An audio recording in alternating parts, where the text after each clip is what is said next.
He is Lord, Lord of all. Welcome back to On Point.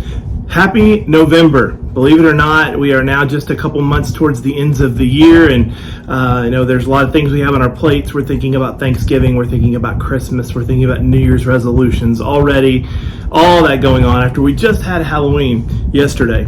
But I want to focus our thoughts in November on the letters of Paul in the New Testament. We've done the Proverbs, we've done the Psalms, we've focused on the entire New Testament in 30 days, but we just want to focus on these epistles, specifically his prison epistles and his general letters that he writes to different churches.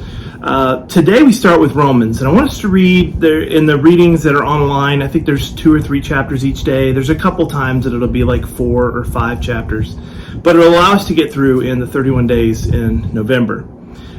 In Romans 1 and chapter 2, where we are today, recognizing in this section Paul's thoughts to write to the congregation. Before we talk about the content of the book, I want to remind you that Paul, from the time of his conversion, found in Acts chapter 9, had a desire to go and preach the gospel to the people in Rome. He wanted to talk to people about Jesus in that capital city. And so he's been working towards this goal for some time now.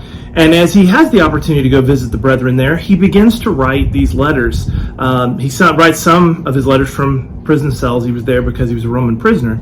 But to the church at Rome, he has some specific requests. Now, I think it's interesting. In the first 2 chapters, he keeps reiterating this point, and he will as we continue through the book, that we shouldn't judge one another. We shouldn't be harsh with one another.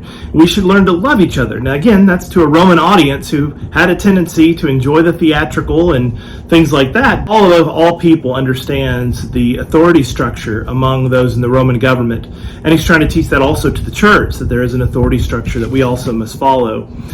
He puts himself in this position, in this authoritative position, because he has some important things that not only does the Roman church need to do, but all of us need to do if we're going to follow the example and pattern of the New Testament church.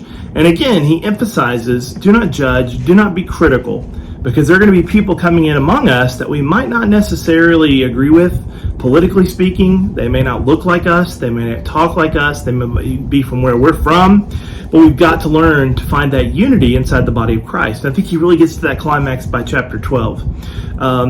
But this is the thought, again, for today, is if we want to grow in unity with one another, we've got to stop being critical of one another. No more harshness, no more judgmental spirit. We need to be people of love. That's what we want to do if we want to serve Christ with our whole heart. And we'll talk about how that is done throughout the next few weeks in looking at the letter to the Romans.